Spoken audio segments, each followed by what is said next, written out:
हरियाणा में विधानसभा चुनाव का बिगुल बज गया है। तमाम राजनीतिक दल अपनी तैयारी कर रहे हैं। इस बीच चुनाव आयोग की क्या तैयारी है, इस पर बात करेंगे। हमारे साथ हरियाणा के मुख्य निर्वाचन अधिकारी पंकज अग्रवाल साहब हैं। सर, किस तरह की तैयारी सर? तैयारी अपने विभिन्न चरणों पर है और समस्त तैयारी अपने समय के अनुरूप पूर्ण कर ली जाएगी। और जैसे कि कल की तिथि में जो हमारी 90 विधानसभा है, उसके समस्त जो पोलिंग बूथ है, उसकी जो सेकेंड मतलब फाइनल सूची, मतदाता सूची प्रकाशित की गई है। वो एक बड़ा इम्पोर्टेंट कार्य होता है कि मतलब इलेक्शन से पहले जो मतदाता सूची फाइनल हो जाए। मेल फीमेल वोटर्स की बात की जाए और जो 100+ वोटर्स हैं, उनकी क्या संख्या है सर? जहाँ तक मेल फीमेल की कल तक के इसमें बात है, तो कल प्रकाशित सूची के अनुरूप हमारे जो मेल वोटर हैं 1,07,11,926 है, और जो फीमेल वोटर है 95,12,574 है, और थर्ड जेंडर के 458 वोटर हैं।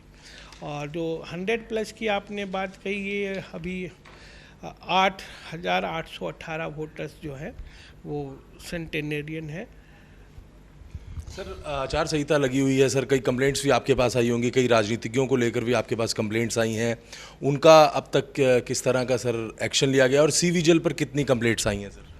देखिए, सी विजिल से जिस दिन से 16 तारीख को माननीय निर्वाचन आयोग ने हरियाणा के इलेक्शन का शेड्यूल जारी किया था, उस समय से लेकर अब तक लगभग 816 सी विजिल पर मतलब कि शिकायतें कह लीजिए या रेफरेंस आए हैं। उसमें 636 जो है वो ARO द्वारा सही पाई गई, जो मतलब आरोप लगाए गए, जो बात कही गई, और उस पर निवारक कार्रवाई की गई। जो ARO स्तर पे ड्रॉप की गई वो 24 है, और 136 ऐसे ही DCC मतलब डिस्ट्रिक्ट लेवल पे जो ड्रॉप की गई वो है। और इन्वेस्टिगेशन और इस पे अभी सिर्फ 18 पेंडिंग है और 2 DCC लेवल पे पेंडिंग है। तो इस पे बड़ी तेज़ी से कार्रवाई, क्योंकि निर्वाचन आयोग के दिशा निर्देश अनुसार इस पे कार्रवाई 100 मिनट्स के अंदर करके उसको कंसर्न को आयोग को रिपोर्ट करना होता है। तो जिन पॉलिटिशियंस के खिलाफ कंप्लेंट्स आई हैं सर, जिसमें कई मंत्री भी हैं और कई और नेता हैं, जैसे देवेंद्र बबली की बात की जाए, कमल गुप्ता की बात की जाए, दूड़ाराम की बात की जाए, असीम गोयल की बात की जाए, इस तरह के कई कंप्लेंट्स आई हैं सर, उसमें अब तक क्या एक्शन हुआ है सर? इसमें जो आपने समस्त नाम दिए, इनके खिलाफ अलग अलग बिंदुओं पर कोई कंप्लेंट्स आई हैं।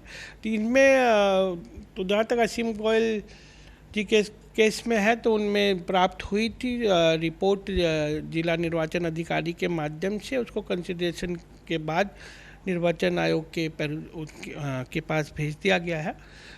कमल गुप्ता और तूड़ाराम जी के विरुद्ध में जो अभी नोटिस शायद जिला प्रशासन ने उनको दिया हुआ है, उनका जवाब आने के प्राप्त उस पर विचार किया जाएगा।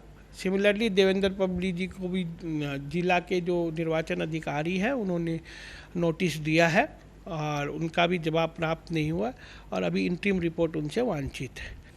चलिए, बहुत बहुत धन्यवाद। तो बिल्कुल हमारे साथ हरियाणा के मुख्य निर्वाचन अधिकारी पंकज अग्रवाल बात कर रहे थे। तमाम मुद्दों पर इन्होंने जानकारी दी। नई वोटर लिस्ट प्रकाशित हो गई है, वोट बड़े हैं, इस तरह की जानकारी उन्होंने दी है।